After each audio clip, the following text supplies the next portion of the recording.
Ask Nelda Almost Anything. My name, of course, is Nelda Schulte, and joining us from BC is Gil Donkersgood, and our special guests tonight are Cory, Sperle, and Sherilynn Milson. A little bit more on them later. In fact, a lot more on them later. My online business, neldaschulte.com, helps property investors and landlords build a profitable do-it-yourself business with resources including webinars, coaching, master classes, and lots of free resources.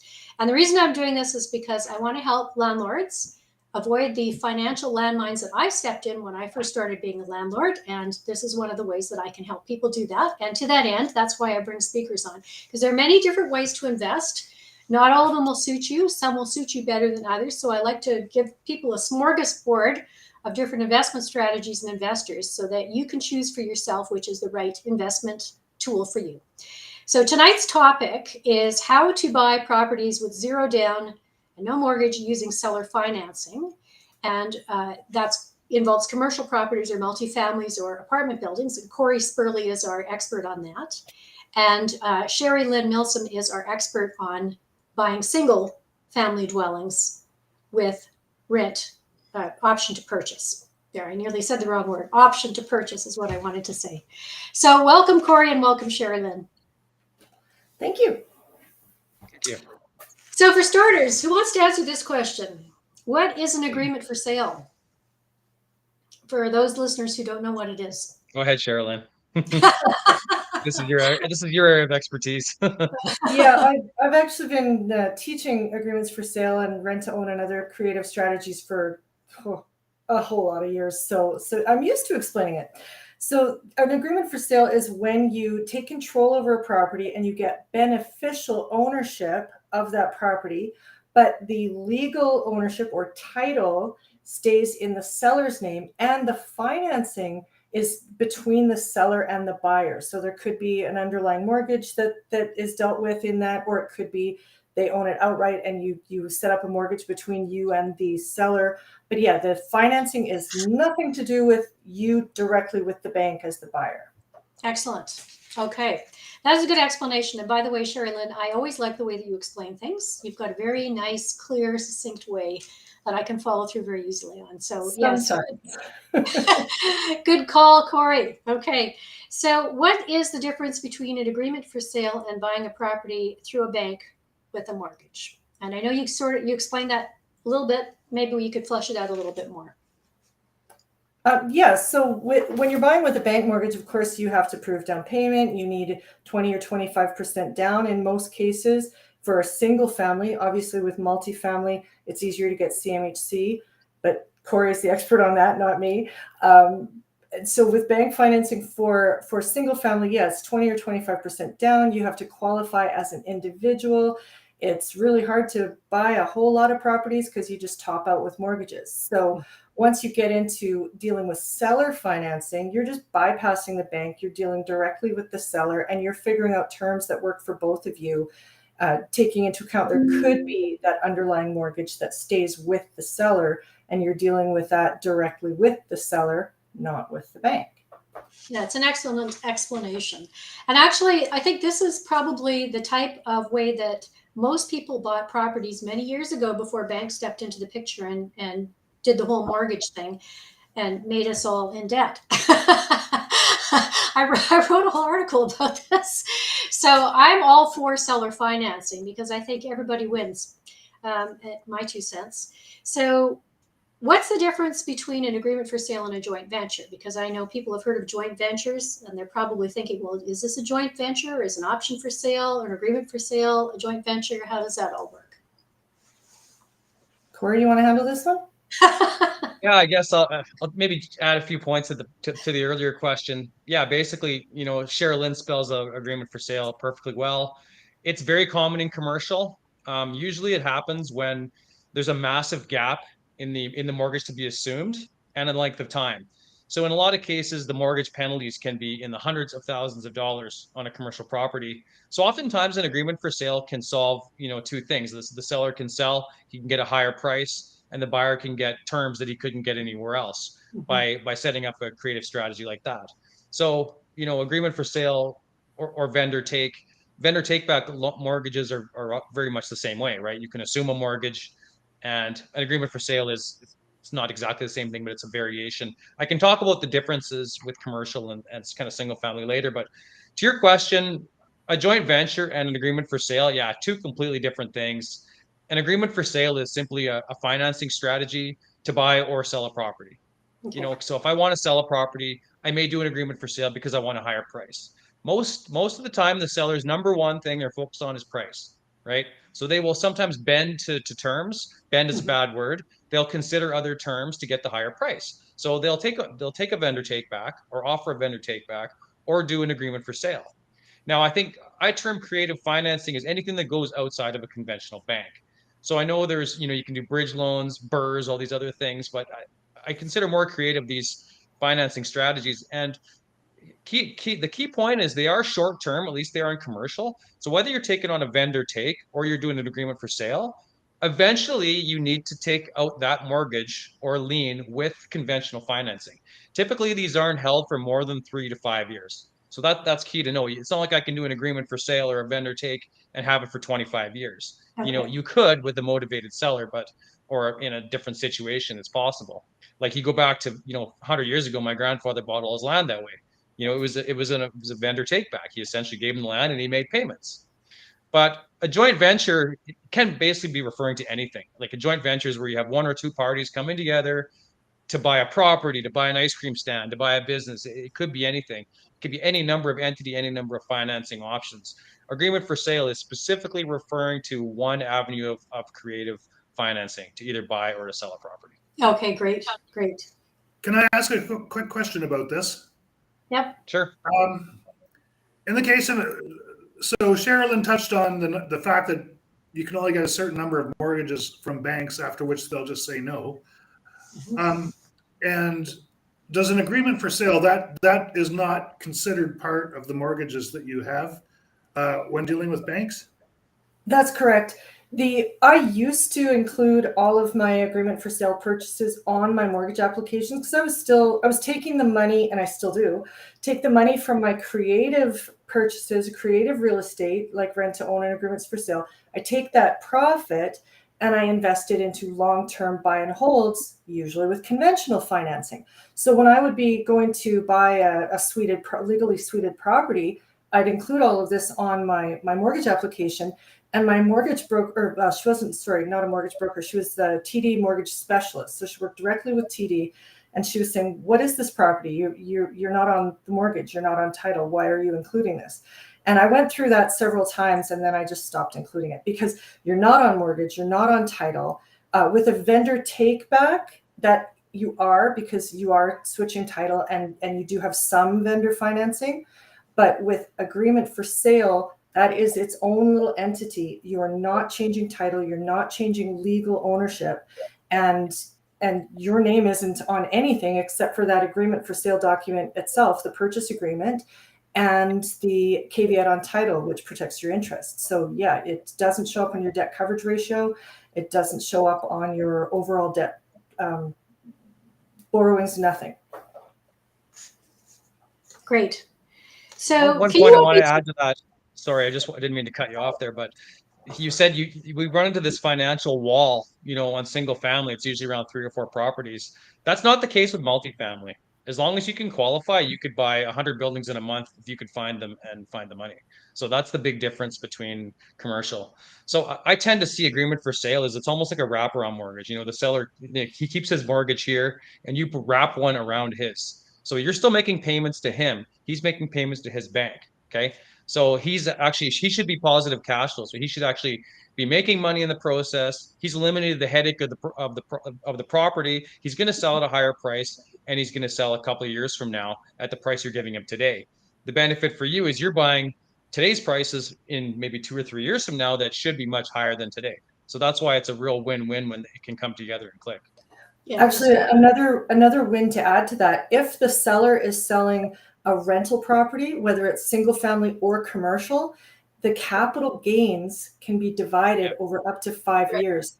Yeah. So the seller can save loads of money in taxes. So this strategy is also for us as rental property providers when we want to sell a property, not just to buy properties. It's a great way to sell properties and unload, dog properties and get more money out of it, save capital gains. It's fantastic exit strategy. So it kind of makes you wonder why anybody goes through a bank. But I guess that's how we've been conditioned to think, right? We've been conditioned to think. I mean, you see this in schools. Banks go into schools and they have kids set up bank accounts, and they set up a bank. So they get them thinking the only way you can do this is through a bank. But people didn't used to use banks before. Like Cory's grandfather didn't use banks. I'm sure that my grandparents didn't use banks when they bought their properties or their farms. I'm sure it was an entirely different situation at that point. So we're going back to creative strategies, what works now with option to purchase rather than traditional, if you can call traditional the last 50 years. So, okay. So it's a very specific niche. Do you have a lawyer who specializes in agreement for sales, or how do you unearth a lawyer who knows even what that kind of stuff is?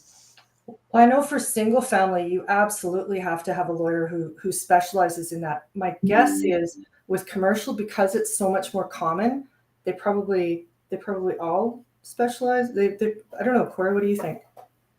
Well, it's an amendment on the purchase contract, but the realtor has to understand what it is to write it into the contract. So usually when you do an agreement for sale or a vendor take, it'll be an amendment, right? It'll be in a separate document that attaches to the main contract. That has to be spelled out clearly what it is and the terms of the AFS agreement for sale. I'd say the main difference though is, especially if the realtor hasn't done one, you should almost get your lawyer to look at the contract before you write it. I wouldn't just use a normal boilerplate contract for an agreement for sale. That can work with a vendor take back because they're fairly simple. But on an agreement for sale, I wouldn't. One thing, Nelda, you said is, why do people use the bank? I just have to add in there, it's not necessarily bad. I mean, I think I like to think of the bank as my friend with commercial, because they're not going to let me do anything stupid. If I try to over leverage, if I try to fit outside of the debt coverage ratio, they're going to slap me. I have to send them reports every year. I have to send them my net worth. I have to send them, property management statements, you name it. With creative financing, no, you don't have to do that. But then you also can make a mistake at the beginning. You can pay too much for the property. This is why Sherilynn said is great for selling, because you can run into maybe an unsophisticated buyer that's done this, right? So that's one of the things that to keep in mind. The bank is your best friend in a lot of cases, but these creative deals do work under certain circumstances. The bank is your conservative parent who's behind the scenes saying, "Don't do anything stupid." That's a really good point, Cory, because as I always say when I'm teaching this, just because you can buy a property with nothing down doesn't mean you should buy a property with nothing down. Yeah. That can be a huge mistake. And I mean, so attractive. Oh yeah, it's nothing down. I don't have to qualify with the bank, so I could do this all day long. Well, no, not if it costs you money every single month. The numbers have to work. You still have to do your due diligence on the property, regardless of what type of property it is. Yeah, I wanted to add, you have to be careful about the kind of house you're getting. Like, because I know someone else who does option to purchase or agreement for sales, and she doesn't ever buy a house that's older than 10 years old, because that's when they start having problems. And I can attest to that. With one of my properties is over 40 years old, and I probably put $10,000 a year in for the last 5 years. Oh, wow. Sewage has burst, cracks in the foundation, on and on and on. When there were the fires in Fort McMurray, I was praying that it would burn down, but it didn't. It survived to torture me another decade. And the house, three houses down, actually went up. And the ones across the street. So I think maybe I prayed to the wrong God. Maybe that's what happened. Anyway, Gil, do you want to take over? Sure. So I think we've answered this question already fairly well, but the next question that comes up is, why would a seller want to sell through an AFS rather than a bank? Are there any other reasons besides the ones you've already mentioned? If you're selling single family, then it opens you up to more buyers, because there are a lot of people, especially right now, there are people with a lot of money, but they can't qualify for a mortgage because of the high interest rates and the stress test. And so, yeah, I mean, whether or not their credit is bruised or not, they just can't qualify for a mortgage right now, even though they've got 20% down. So that's another time where I would be looking to sell a property to somebody with a nice high down payment who can't qualify for a mortgage. Mm-hmm. So can you, sorry, I was going to let you take over this, but can you give me a profile of somebody who might not qualify for a mortgage who would qualify for an agreement for sale? Somebody with lots of money and high income. So I'm guessing an immigrant, for example. Pardon me?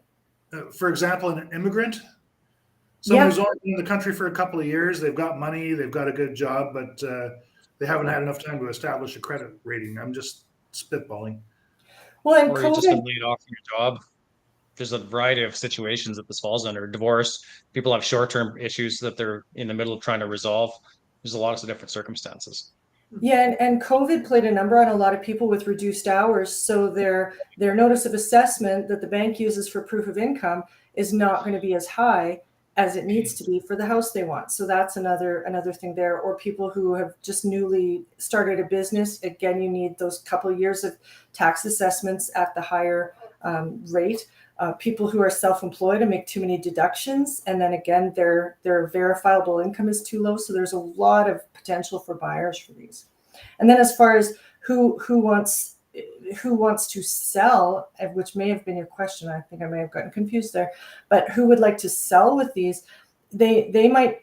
I've had people who they just don't want to deal with a realtor. They end up getting pretty close to the same net that they would get if they sold through a realtor, because by the time you take off a deduction to attract buyers, if that's required, the realtor's fees, the mortgage prepayment penalties, as Cory said, they can be huge in multifamily, but I mean, they can even be, you know, I once had a prepayment penalty myself of over $16,000 on a $300,000 house.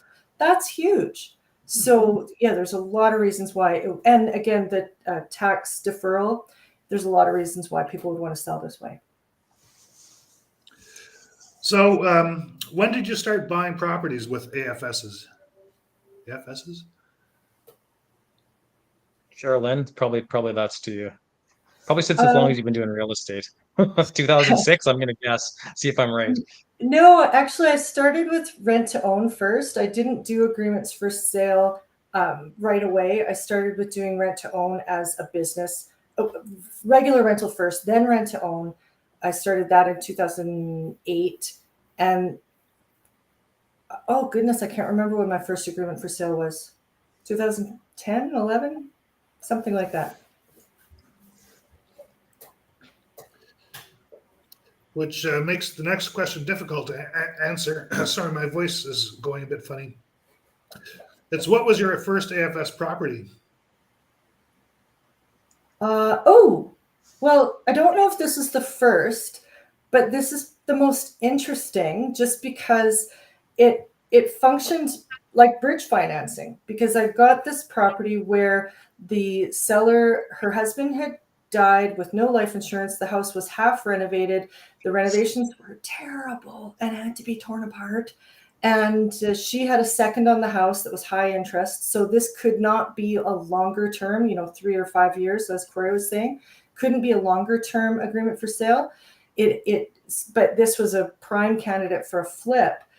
And so we went in there, bought it with zero down. Oh, no, sorry. I think it was $2,500 down just to give her some moving money, basically. So $2,500 down. She got to move on with her life. We had an agreement for sale for either 6 or 8 months while we renovated the property and then put it up for sale and sold it. Now, the cool thing is no bridge financing fees, no high interest for bridge financing, no mortgage qualification, and no down payment pretty much. So we had all of that money still sitting there to do the renovations. And then once we were done the renovations, we did end up just selling it conventionally through a realtor, but we could have refinanced it, put it into our regular rental portfolio, or we could have done a rent to own on it. And, that even makes more money as an exit. We could have done whatever we wanted with it. So that's why I say that one was the most interesting out of all the ones I've done. Multiple exit strategies. It's always good to have that, set up a deal that offers that for sure. Mhm. And that's what I like about real estate. There's so many different creative things you could do depending on the person's situation and your situation. You can kind of work it out together. It doesn't have to fit into a little box. It's like, this is what the bank tells you can do. If you don't fit, off you go. So, was this a difficult deal to actually accomplish? Like, was it hard to convince?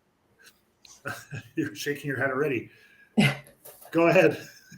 Well, this is one of those situations where she couldn't afford her next mortgage payment. The house was not going to sell well because what the renovations were half done and what was done looked terrible. So it didn't have mass appeal. It only had appeal to a really tiny portion of the market, people like me, right? So yeah, for her, it was just a no-brainer that she got to get the monkey off her back, didn't have to worry about her next mortgage payment. It was just problem solved. So basically, you were the only market for this property would be someone who wanted to flip or improve the property. It wasn't a place that someone was going to be able to move into and turn into a home right away. Mm. And that's the majority of people out there, I think, who are buying properties outside of investors or people who are saying, okay, I want to live somewhere. Oh yeah, and they don't want to do any work. They just want it done already. Okay, I think Nelda, it's back to you now. No, I was going to ask you, Cory, what was your first agreement for sale? Believe it or not, I haven't actually done one. And it's funny because I actually teach this. I took Sherilynn's course throughout the summer because I wanted to learn about it from the single family perspective, because I'm actually a renter right now myself. I'm in Kelowna. I'm between properties and I'm also self-employed.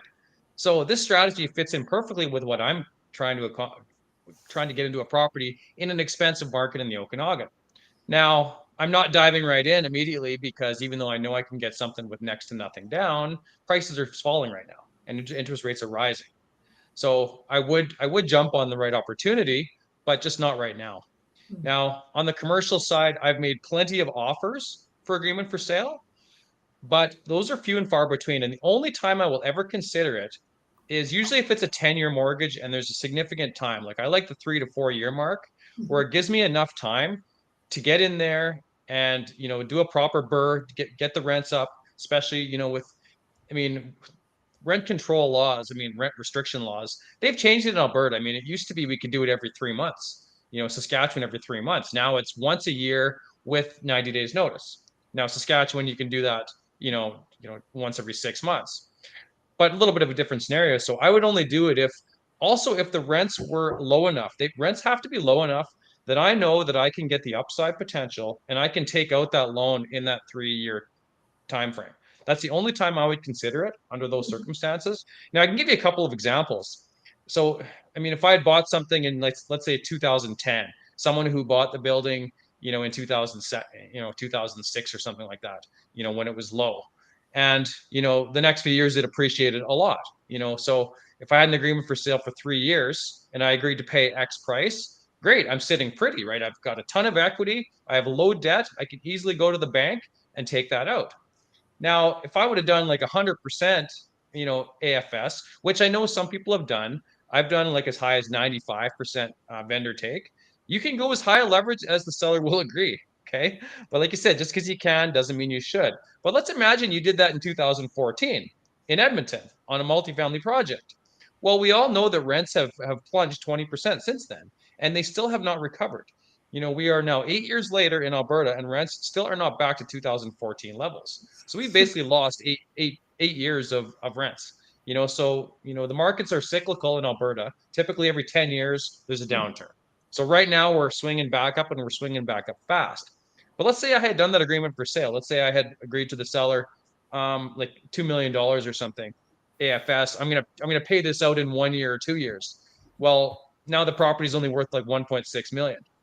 And now I'm in a really tight spot with the seller. So I either have to try to extend it, but chances are, he's in a position where he can just take the building back from me. So likewise, I wouldn't sell it to someone unless I knew that they were in a position that they could qualify for the bank and get it out. Just because they're offering me a higher price, that doesn't really mean a whole lot to me because, in a matter of 3 months, you can completely trash a multifamily building. So, just because he's got the building, I could get it back in its, worth nothing. Likewise, when I'm doing it, it's different than an assumption. On an assumption, your lien actually goes on title. Now, Sherilynn can, expand on this more than I can, but it's different with an agreement for sale. There's a caveat or some kind of a caution put on the title. So I don't know exactly if the person can go out and get another lien on the property. I don't think it's probably possible. That's why you really need strong legal representation to set this up. But I just gave you a couple of examples of there when it would work. And like I said, the main reason why I put plenty of offers on, but it's usually when there's really high gap to close. Like if it's $1 million property and there's only a 500,000 mortgage. Well, I can't get a top up on that, and he doesn't want to take a vendor take. Agreement for sale is a perfect scenario under that circumstance, right? But then you have to have a realtor who can explain it. So oftentimes those properties, they sit there unsold for a long time. Now, his payout penalty really depends on where interest rates are today. Right now, I mean, if he's got a 1.5% mortgage, the bank would love you to collapse that mortgage. He's going to let you out of that scot-free. You don't have to pay nothing because that debt comes back, and they're going to make more money off it. Likewise, when interest rates were really low, and then you're trying to pay out a penalty, then the bank's not letting you out of it for nothing, right? Because they're not making any money. So there's a lot of factors you have to consider in these agreement for sale. But the main thing is on a buyer, you want to make sure that there's enough equity at the end. So you need to get the price cheap enough, and you need to have it long enough to get yours in there. So the long or the short, don't take on one that's too high a debt with too short of a timeline, especially in a rising interest rate environment and a falling value climate that we're in now. Now, I know single family and multifamily aren't exactly the same, but my personal advice is go as long as you can and get as low a debt as possible or upside. So if you have really low rents and you can get that bump, then it's a winner. Then it's a winning strategy for sure. That was a mouthful. It definitely was. Just to add to that, just to clarify a bit, because when we're talking about buying with low money down or zero down, that doesn't mean that there's automatically no or little equity in the property. Yes, so, exactly. Yeah. So as Cory was saying, you don't want the debt to be too high. Yeah. So if there is an underlying mortgage on the property, you don't want that underlying mortgage to be close to the full value of the property unless there is that big upside, as he was saying. So for example, you might have a $400,000 property that only has a $250,000 mortgage. So it's not highly leveraged. And then you still might be able to put little to no money down on that property. And the reason why the seller would accept that is because they're getting that higher price without any hassles of the realtor. They're just unloading it. Maybe they're moving to another province and they just want it gone now, whatever, or getting divorced or whatever the case may be. And they just need it gone. They're willing to leave that equity in the property. So you have huge mortgage pay down every month. And then within that, say 2 or 3 years, now you've got enough equity in the property by all that mortgage pay down that you've enjoyed because there was already a lower mortgage balance, right? So then you can refinance. And we did this with one of our properties that we got by agreement for sale. There was nothing wrong with the people. There was nothing wrong with the property. They just didn't want to deal with a realtor. So they sold it to us for pretty much what they would have cleared if they had sold it any other. Well, actually, they figured they got more. Maybe they got more. That's wonderful if that's the case. But I figure that we both got a good deal, so it was all right. They left over $100,000 equity in this property. My mortgage paid down every year was $17,000 on this $360,000 property. That's huge. So after, I don't know what it was, 5 years or something, I was able to refinance the property. And instead of having to put down a down payment, I pulled out money and refinanced the property and switched it into a regular rental. So you got it for free. I was going to say, Sherilynn, you're still doing the same level of due diligence as you would on a normal purchase where the bank is forcing diligence upon you. And in fact, you're doing it, probably more in some cases because, there's a chance to make error. Nelda, I didn't ask you at the beginning, but I have people commenting on my feed. Is there going to be a question period at the end, or can people ask questions during the broadcast? I didn't. Yeah, we can do that at the end. Sure. Okay. About the due diligence, what due diligence should you do before you buy a property? in Well, an on option. the commercial side, I'll just do this really quickly. I mean, the level of due diligence is massive. It can take months, right? You need reports. The biggest one is, the phase one ESA, environmental site assessment, right? You need an appraisal from an AACI certified appraiser. You need a building condition report from a certified engineer. Those are just the three basic ones. Now, some people have seen this just because they got an agreement for sale. Well, I can save money on the appraisal. I can save money on the phase one. I can save money on the building condition report. And I've seen that done, but I would highly not recommend that. When I'm doing a creative deal, my level of due diligence, just like when I'm using a joint venture partner, if I'm raising other people's capital, it is perfectly okay for me to lose my own money. It is not okay to lose someone else's money. So Yeah. when I get into these creative situations, I'm actually stepping up my due diligence, probably a factor of at least 2 or 3. I'm calling Sherilynn saying, hey, Sherilynn, did I miss anything? I'm running it off of other people's sets of eyes because I don't have the same, banker lawyer, necessarily in my corner. So I'm very careful when I get into these deals. And Sherilynn, by the way, is a math wizard. She is. That would not be me. I have to take my calculator out, but I'm glad somebody in this room is. So there's a lot of due diligence you have to do with a property, multifamily. Sherry, what about a single family? What's your due diligence cycle? You should be doing the same due diligence that you should be doing with a single family. But I mean, people skip it there too. With single family, you should be doing the same due diligence as you would with a mortgage. So you should be absolutely getting the pre-purchase inspection. And the funny thing is, a lot of people skip that because they figure, oh, there's nothing that he can't see that I can't see. But the thing I like about the pre-purchase inspection is then I'm there at the property for a minimum 2 hours, because we usually get 2 inspectors, a team with 2 inspectors. So you're there for 2 hours. And so then you're also walking around the property, noticing things that you didn't notice before because you're there for 2 hours wandering around.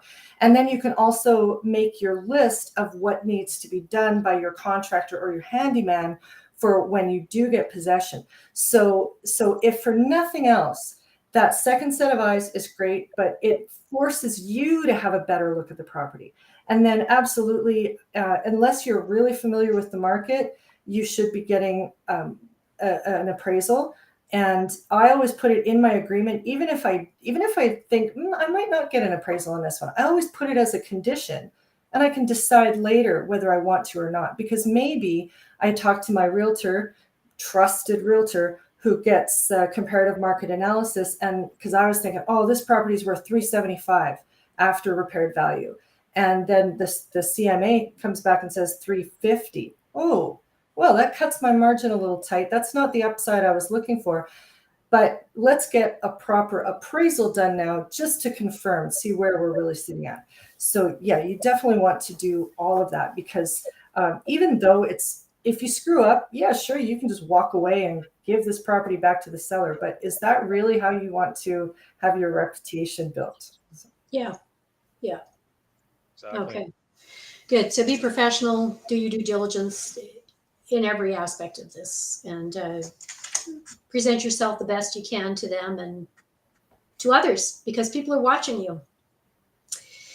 Okay. What education is out there for people who are interested in investing in agreement for sales? There's a lot. Go ahead. You can go first. You can take this one first. I think we're thinking the same thing. Go ahead. Yeah, there's a lot out there. I think the big thing when you're choosing which course to take is to make sure you're taking a course that is done by people who've been doing it for a long time and who have a track record. Because I know that a couple of my students have turned around and started teaching this, and I'm just thinking, oh, really? How many rent to own or agreement for sale have you done in this 6 months since you took my class? So yeah, you do need to make sure that you're learning from somebody who's got a track record, and also that there's a lot of really right down to the very basics operational instruction in the course. Because if all you're learning is the general theories of it, and oh, here's a contract, fill it out, that's not going to help you. You really need to know, here's what happens if this. Now here's what you do. And here's how you deal with this situation. And really experience-based operational knowledge of these creative strategies. And that applies whether it's agreement for sale, rent to own. We also, there are a lot of creative strategies out there, even joint ventures. You want to be learning from somebody who's got the down in the trenches knowledge. Excellent. Unfortunately, there is a lot. The market is saturated with a lot of gurus right now. I'll call them self-help, and there's a lot of good gurus out there. Don't get me wrong. I mean, Sherilynn's been doing this a long time. She has a fantastic course. I've taken it myself, but there is a lot of people. There is a lot of people out there that, unfortunately, when you use the word creative real estate, it just sets off triggers in people's minds that I can. It's like a late night infomercial. I can buy property with no money down all the time. And sure you can, but that's not usually how it goes, right? It's a great strategy to sow into your portfolio, but unfortunately it's like BRRRR. Like, we didn't use the term BRRRR. Like, we always said value add. Up until 6 months ago, I've been doing apartment buildings for 20 years, and I never even heard of BRRRR. I didn't even know what the hell it was. Someone had to tell me what it was. Oh, value add, that's what you're talking about. But I'm not saying people are dishonest, but there's definitely some bad actors. You want to get references from the people who've taken the course and real deals. And you want to see a track record of whatever it is that they're teaching, of at least probably 10 years of doing these strategies. And you want to see a track record. So any guru who's selling a course, there should be a link right on their page, track record of actual deals. You should be able to go and see the actual deals that they've done. A lot of people can do that on my page. What are you saying? Hey, it helps. Anyway, that's my rant. But just do your research before you take a course. Some of these are pretty expensive. I've seen courses like 10,000 plus, and Yeah, I they don't know are. that you're getting the value out of it. Any real estate investor course is always, I find they're always in the tens and thousands of dollars. I have friends who've taken they're not called Rich Dad anymore. It's called something else. $40,000 was the buy-in for those ones. 40K. Yeah. And I asked them what part of the course did you learn the most from? And they said experience. When I actually started doing it and I found a mentor, that's when I really started learning. It wasn't the course material, it wasn't the $40,000. It was jumping in and learning and having a mentor. Yeah. So, well said. Yeah. So if you get somebody like Sherilynn, you teach these courses. Yeah. You get somebody like Sherilynn who's been doing this for quite a long time and successfully for quite a long time and is obviously ethical and professional, then you're in good hands. Well, and further to what Cory said too, as far as the track record goes, it's a matter of having taken these strategies, whether it's BRRRR or multifamily or fix and flip, or sort of like BRRRR, agreement for sale, rent to own, regardless of what your strategy is, even just single family, if you're looking for a single family mentor or just regular rental mentor, have they been through the cycles? Have they been through at least one full cycle? And that's one thing with these recent gurus that Cory was talking about, where there's so many people out there who've only been doing this for 5 years. They haven't been through a full cycle. So it's oh shoot, I can't remember which authors you know the quote I'm talking about though. You see who's swimming naked once the tide goes out, or who something like that. Yeah, thank you. And I was going to say too, you ask anybody who's been doing real estate for 10 years and multiple deals, I don't want to hear about the home runs. I don't care about doors under management or millions under management. Okay, tell me about the deals that you screwed up on. Tell me about the deals you lost money on. Because if anybody's been in real estate for 10 years, they've been burnt at some point. It happens to every single person. These cycles happen. And the ones that are honest about that and tell you about that, especially in their program, that's gold to someone who's taken that course. People pay way more attention to the losses than they do the gains. Right? I teach multifamily. I've had some doozies. I've made a ton of mistakes. And I talk about that with my students. And I'm sure Sherilynn does the same. Just going to say that I've taken Cory's course on multifamily because he wants to learn this and I want to. So hey, we took each other's courses. But yeah, I mean, I've seen him talk about the good. As I put it on my Facebook channel, I've got the good, the bad, and the ugly of all things real estate. Yeah, and Cory in his course too, and in pretty much everything I've seen him talk about, he talks about the good, the bad, and the ugly of what went down in each deal. And this one was a home run because of this, but then there was this that was a big setback, and here's how we dealt with that. So yeah, if you're talking with a mentor, a guru, a course provider, whoever, who's only talking about the good things, and even on people's Facebook pages that it's all rosy, everything's wonderful. Okay, well, tell me what happened when you found out there was huge horizontal Swiss cheese cracks in the foundation of that house. I want to hear about that, not just your wonderful flips. Yes, like show the warts, because that's what makes you human. That's what makes you credible, because let's face it, it's not a big ball of roses. I always hate those advertisements they have. You always see them, these real estate investors, 10 years ago or 2 years ago or 6 months ago, I was dead broke. And now look at me. There he is in front of his Lamborghini, in front of this mansion. And I always want to say, is that really your Lamborghini? Or did you just park your Datsun in front of that guy's expensive car, stand in front of his house and try and sell us a, dog and pony show? Anyway, I'll get off my high horse. Gil, do you want to ask the last 3 questions? Give me 1 second. Although I do agree, we've always said that our mistakes are tuition, and we've always believed that it's great to learn from other people's mistakes. So, well, your voice is really pixelated. I can't really hear what you're saying. Hold on. I could answer it, though, because I know how. Is this Get off any your better? Yeah, that's much better. Yes. Yeah. Okay.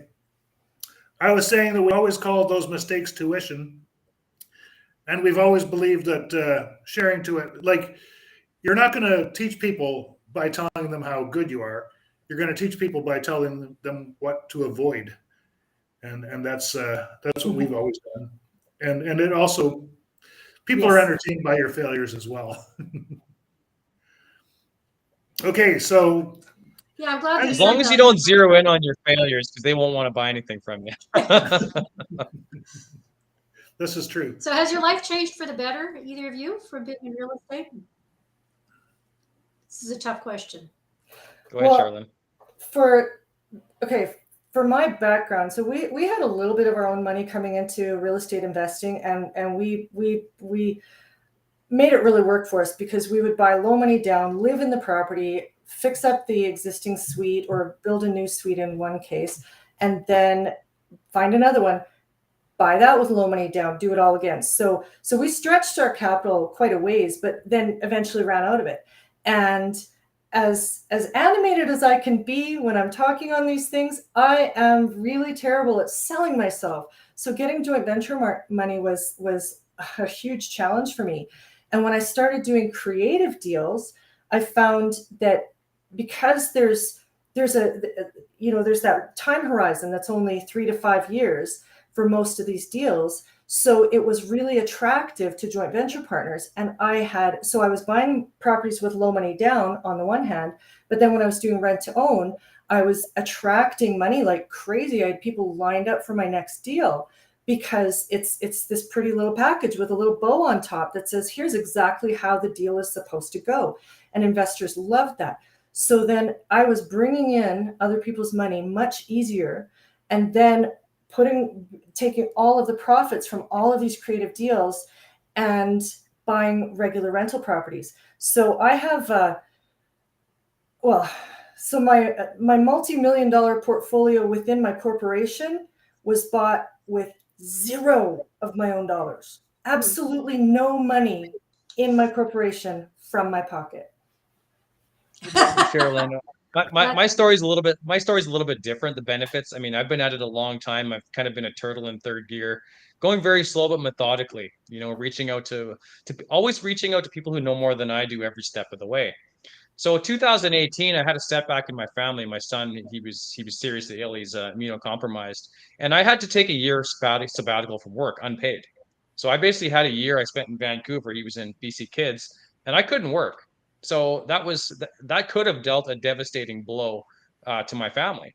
But I had my multifamily assets that were doing well at the time, and to top it all off, 2019, I was working full time. I was working out of town to partially fund my real estate business and also just for my expenses. And 2019, then I lost my job as well. So then all of a sudden I'm without income, and then COVID came along. And then COVID restrictions, especially on my commercial assets, where the government basically decided that my tenants' businesses were shut down, but they weren't offering us anything in compensation, and we had to go to bat for our tenants and give them free rent. So the government just completely hung us out to dry. They told landlords, you can't evict people, basically stop paying rent for several months.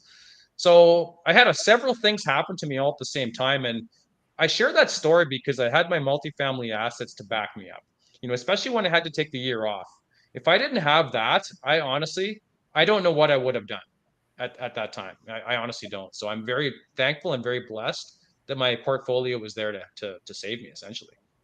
How's your son doing, by the way?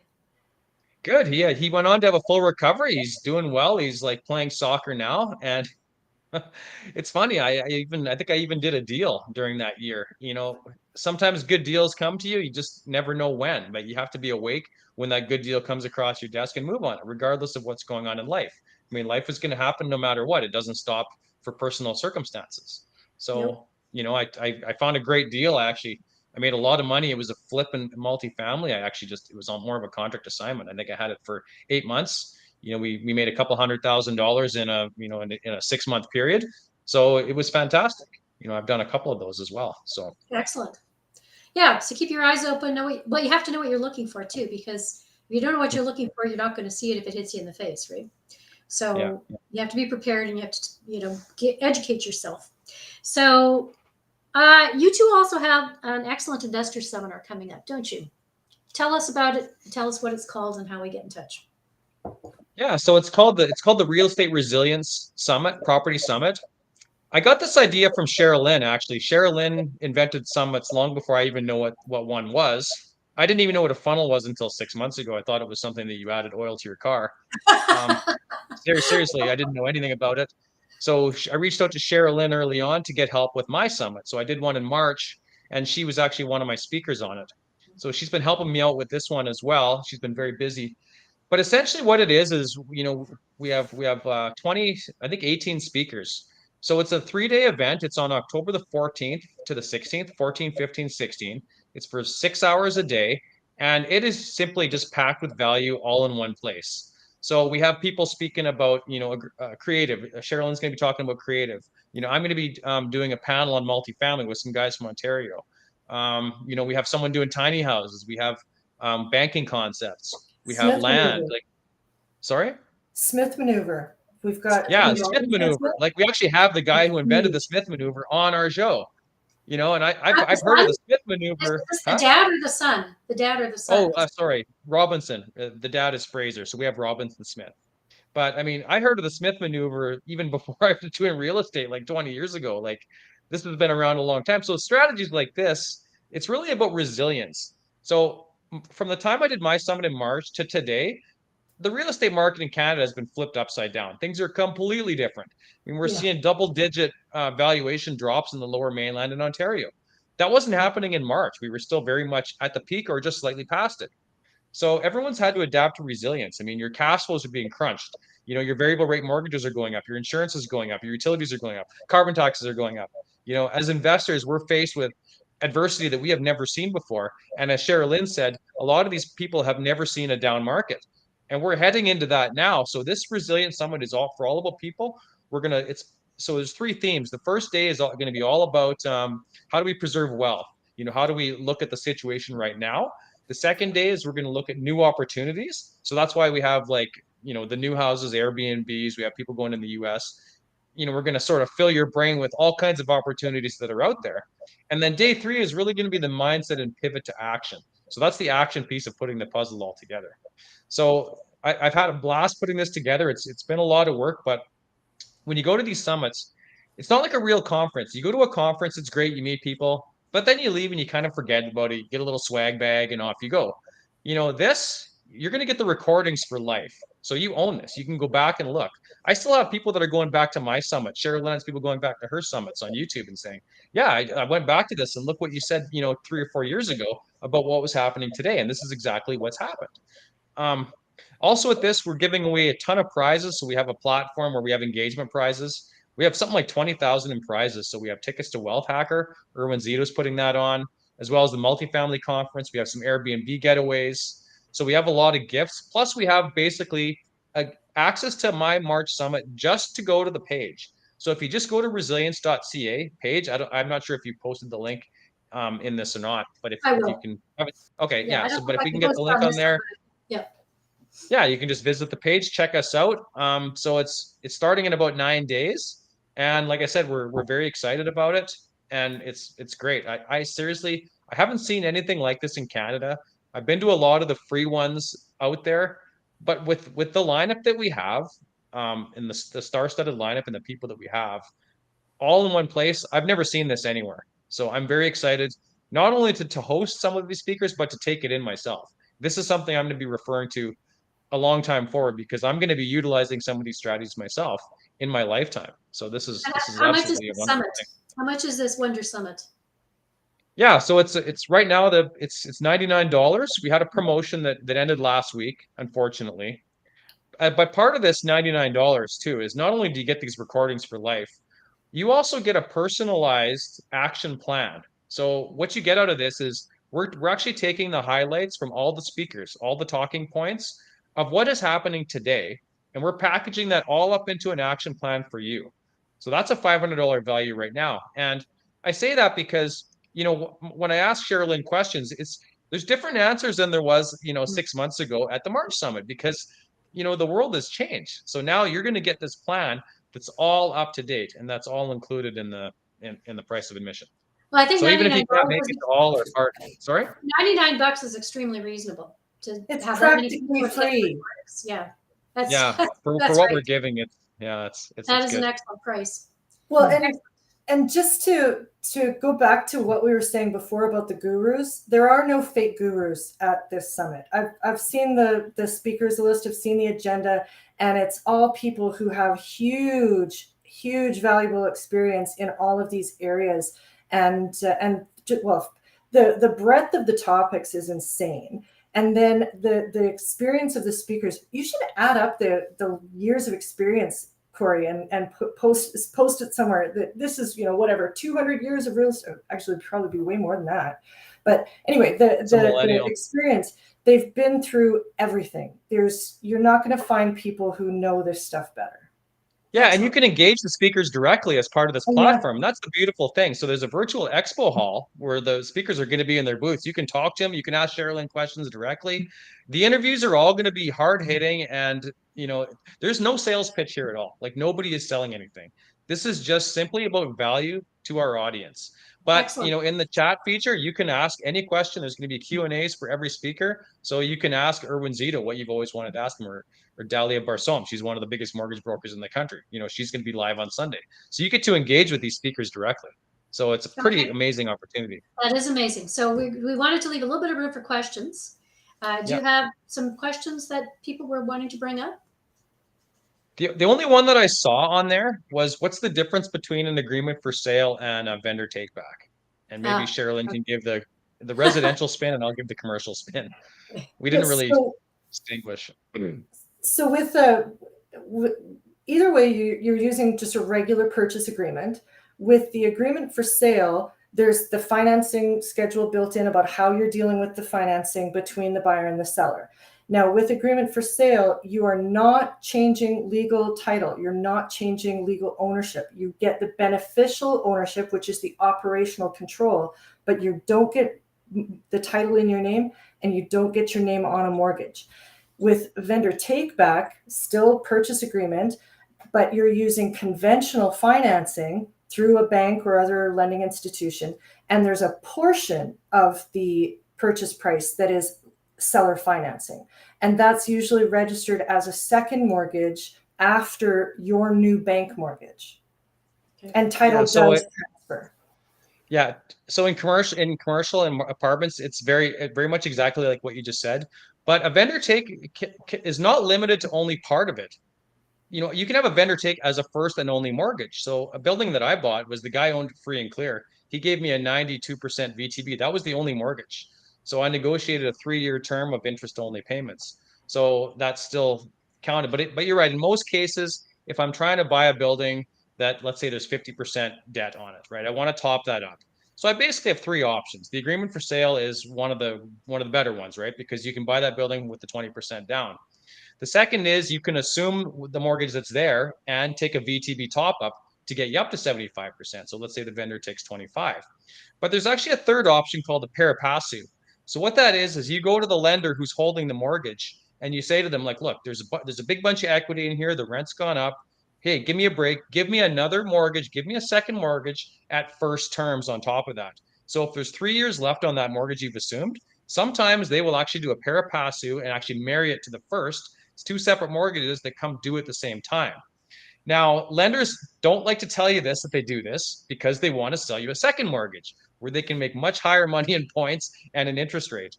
But always ask for a pari passu if you're assuming a mortgage, especially if the seller is not, willing to do a vendor take. So that's the main differences that I see. So just to clarify too, so with single family, it's really, really difficult to assume a mortgage. At least it is in Alberta. Mm-hmm. So, and with multifamily or commercial, it's relatively easy to assume a mortgage. And that's why you can do those things with assuming the mortgage, getting title transferred, having some seller financing, but not necessarily using the agreement for sale procedure of doing it. So you can have title transfer, you can have your name put on the mortgage, you can have a big chunk of seller financing, but not through agreement for sale. But it's still a creative finance deal. It's just not agreement for sale. But yeah, with single family, law, because I thought that all mortgages were assumable in Alberta, but maybe that has changed in the last 10 years, 15 years. Technically, all mortgages are assumable in Alberta. Okay. Actually, it's not going to happen. So, and even if it's an owner-occupier, it is really difficult to get an owner-occupied mortgage assumed. For instance, they look at your debt coverage ratio differently. Because I have family that tried to do this. They tried to assume an existing mortgage, and they couldn't qualify to assume the mortgage because of the way that the bank looked at their debt payments. For some reason, their HELOC was calculated differently. They had to have a huge monthly principal payment included. But when they went to apply for a brand new mortgage, all they had to account for was the interest payment of the HELOC, so they could qualify for a mortgage, but they couldn't qualify to assume that exact same mortgage, both owner occupied, same house. Interesting. That could take us down a whole other road, which we don't have time to do. But I want to thank both of you very much. Somebody asked if the recordings are available. I know we're wrapping out of time. Yes, I'm going to post them on my YouTube channel, which is Nelda Schulte. I'm also going to post them on Facebook Live on my Facebook group, which is Alberta Landlords Watch members group. You have to be a member to get the video, but you don't have to be a member to watch the video on YouTube.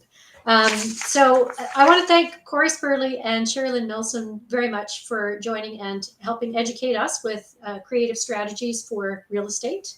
And I am selling something. You might not be, but I am, because I have a book that's coming out.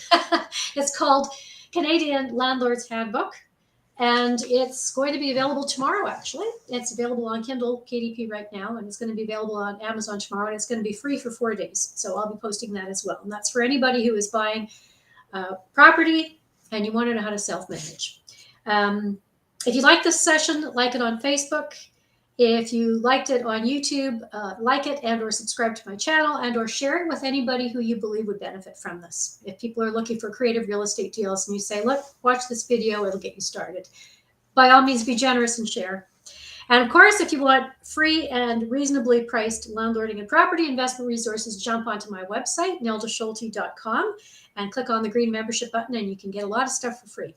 So thanks again. And also thank you to Gil for asking some of the questions. He's joining us from BC, or he's joining us from BC. Sherry and I are both in Alberta, but not in the same city.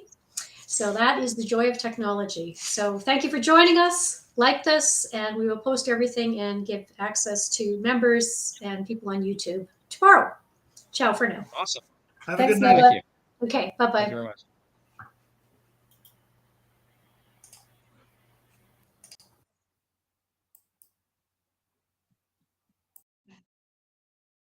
I guess I'm off by myself.